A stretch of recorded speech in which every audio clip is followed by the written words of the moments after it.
네, 꽉 닫힌 블라인드 뒤에서 시장은 조용히 움직이고 있습니다. 겉으론 보이진 않지만 그 안에는 내일의 흐름이 숨어 있죠. 살짝 블라인드를 열면 감춰졌던 힌트들이 하나씩 나타납니다. 조용히 들여다보면 보이는 것들, 블라인드 속 내일장. 이제 그 숨겨진 이야기를 시작합니다. 자, 오늘 블라인드뷰 출연자를 소개합니다. 아이에셋 김태성 본부장, 더채움 투자자문 변성중 차장 모셨습니다. 어서 오세요. 네, 안녕하세요. 네, 안녕하십니까. 자, 우선 변성중 차장이 준비한 종목 블라인드부터 보겠습니다. 공개해 주세요. 네, 상승 시그널 포착, 이 종목 출발 준비 완료입니다. 자, 어떤 섹터에서 오늘 가져오셨을까요? 오늘 방산 쪽에서 가져왔습니다. 방산 좋잖아요. 방산 섹터 어떻게 보세요? 저도 긍정적으로 봅니다. 근데 이제 다만 부담스러운 것은 가격에 대한 부담. 그러니까 물론 이제 뭐 방산뿐 아니라 지금 네. 반도체도 주가의 위치에 대해서 많은 분들이 좀 고민하실 것 같은데 우리가 추석 연휴 끝나고 오면 실적이잖아요. 그러니까 실적도 탄탄한 게 반도체에 이어서 또 방산이니까 저도 방산에 대해서는 긍정적인 의견 드려보도록 하겠습니다. 가격에 대한 부담은 조금 있지만 그래도 실적에 대한 기대감 있는 방산 섹터입니다. 어떤 종목인지 확인해 볼게요. 블라인드 오픈! 오, LIG 넥스원입니다. 어떤 내용일까요? 사실 LIG 넥스원 뭐 다들 아시겠지만 지금 2분기에 좀 실적이 시장 기대치를 못 맞추면서 주가 레벨이 한 66만 원 선에서 50만 원대까지 내려왔거든요. 그러면 현재 구간이 우리가 기회인지 한번 판단해 보셔야 되는데 2분기에 시장 기대감을 좀 맞추지 못했던 부분은 결국에 이제 해외 쪽에 대한 매출 비중이 생각보다 나오지 않아서 좀 주가가 충격이 있었는데 이 해외 쪽에 대한 매출 비중이 좀 나오지 않았던 이유가 지금 청궁2에 대한 수주 비중에 있어서 아직 진행률이 진짜 본격적으로 올라서지 않았기 때문이거든요. 근데 이제 하반기 그리고 본격적으로 26년도가 되게 되면 진행률이 급격하게 올라가다 보니까 만약에 3분기 실적 발표에서 이제 실적 발표가 다가왔기 때문에 만약에 시장 기대치만 어느 정도 맞춰주는 흐름을 나오게 된다면 상반기에 있었던 다시 한번 기대감이 살아나는 그런 흐름이 나올 수 있지 않을까라고 생각해서 현재 구간 주가가 2분기 여파로 인해서 좀 낮아진 부분이 우리에게 굉장히 기회다라고 좀 말씀을 드리고 싶고,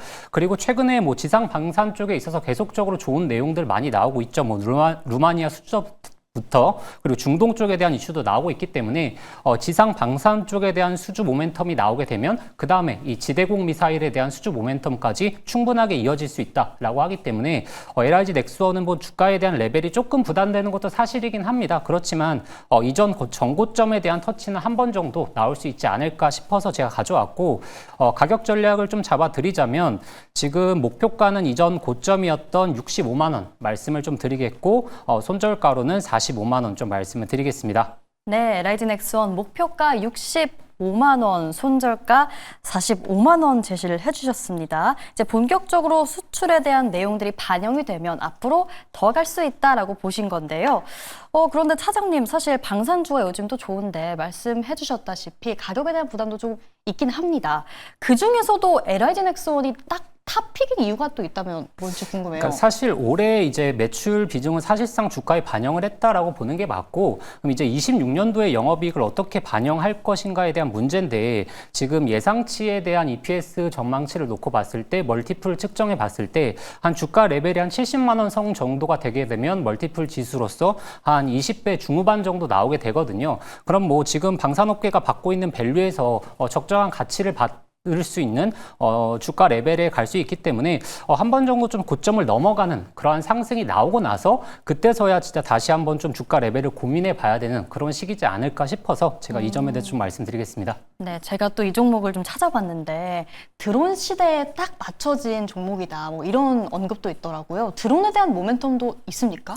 충분히 있다라고 말씀을 드리고 싶고, 결국에 이제 이란과 이스라엘에 대한 전쟁 이슈가 좀 나왔었을 때 그때 항상 좀 문제가 되었던 부분이 드론에 대한 이슈, 그리고 지대공 미사일 부분에 있어서 다시 한번 이제 방산업계가 새로운 추세를 좀 만들 수 있지 않을까에 대해서 좀 생각을 해보셔야 되고, 물론 지상방산 쪽도 다시 한번 최근에 부각이 되면서 좋은 흐름 보이고 있지만 결국에 이제 레이더라든지 그리고 지대공 미사일에 대한 방어 체계에 대해서는 사실 전 세계가 이제 집중을 하는 분위기이기 때문에 방산업계에 있어서 우리가 좀 모멘텀을 생각해 보자라고 말씀드리고 싶습니다. 네, 제가 질문이 좀 많았습니다. 저희 LIG 넥스원 얘기를 해봤고요. 자, 이어서 김태성 본부장이 준비한 종목 블라인드 보겠습니다. 공개해 주세요. 네, 내일장 상승 시그널 이 종목 절대 놓치지 말합니다. 어떤 섹터인가요? 저는 오늘 전선 쪽에서 좀 가지고 나왔는데 결국에 이제 반도체가 간다면 자연스럽게 전력과 전선주들은 네. 같이 가야 된다라는 어떤 이제 저의 생각을 가지고 전선주에서 좀 뽑아왔습니다. 차장님께서도 동의하시는 바인가요? 사실 뭐 반도체 장세라는 건 뭐 누구든 부정할 수 없기 때문에 여기서 다시 한번 반도체가 좀 고점에 대한 밸류를 받게 되면 또 전선 쪽 그리고 전력 쪽에 대해서 또 이슈가 또 집중될 수 있는 그런 모멘텀 충분히 있다라고 생각을 하고 있습니다. 네, 또 반도체가 묶여갈 수 있는 섹터입니다. 어떤 종목인지 바로 확인해 볼게요. 블라인드 오픈! LS 마린 솔루션입니다. 내용 들어볼게요. 일단 국내 유일한 해저의 HVDC 케이블이라고 보시면 됩니다. 사실 이제 초고압 전류 케이블 같은 경우에는 대한전선이라고 하는 기업도 있지만 해저 케이블 내에서는 LS 마린 솔루션이 지금 독보적인 기술력을 가지고 있다 이렇게 좀 보시면 될 것 같고요.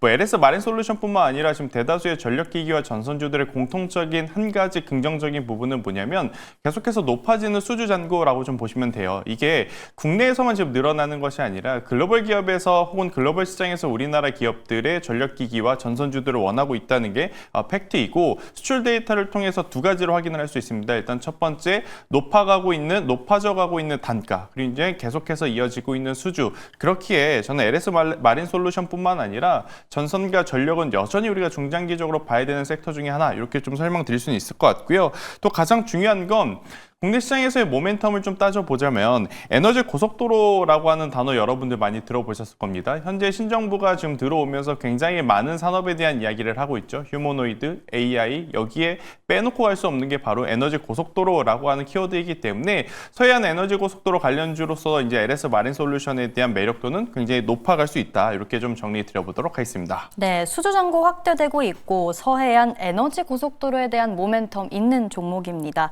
자, 이 종목 가격 전략 한번 들어볼까요? 네, 일단 오늘 굉장히 중요한 모습을 좀 보였어요. 여기서 자칫 한 번 더 밀려 내려왔다면 또 속상했을 법한 위치에서 지수의 강력한 상승세의 힘도 있었고요. SK하이닉스를 비롯해서 반도체가 가니까 오늘 전력기기 전선주들 따라갔었거든요. 그러니까 LS 마린 솔루션 같은 경우에는 현재 구간에서 2만 원이라는 가격대 밑으로만 이탈하지 않으면 될 것 같습니다. 2만 원이라는 가격대의 기준은 어떻게 잡았냐면 사실 2만 원 밑에서 이 가격을 돌파하려고 무던하게 노력을 했습니다. 거의 뭐 1년에 걸쳐서 돌파를 한 가격인데 만약 2만 원 밑으로 내려오게 되면 투매 물량이 좀 출현이 될 수 있겠죠. 그래서 손절 라인은 2만 원을 잡아드리도록 하겠고요. 만약 현재 구간에서 내려오지 않고 올라간다면 저는 1차적으로는 3만 5천 원이라고 하는 그러니까 7월 1일 날 기록했던 역사적인 고점도 훨씬 더 넘어갈 수 있는 가격대를 목표가를 삼고 대응을 해보시는 게 좋지 않을까라는 의견 드려보도록 하겠습니다. 네, LS 마린 솔루션 목표가 35,000원, 손절가 2만 원 제시해 주셨습니다. 내일장은 없지만 다음 주장에서 바로 한번 상승 기대해 보도록 할게요. 자, 그럼 종목 얘기 나눠봤습니다. 이어서 여러분이 기대하시는 전략에 대한 얘기로 넘어가 보겠습니다. 자, 변성중 차장이 준비한 전략 블라인드 먼저 공개합니다. 지금 시장에서 유효한 투자 전략은 바로 이거다. 어떤 내용인지 바로 오픈해 볼게요. 블라인드 오픈! 종목 장세입니다. 어떤 내용이죠?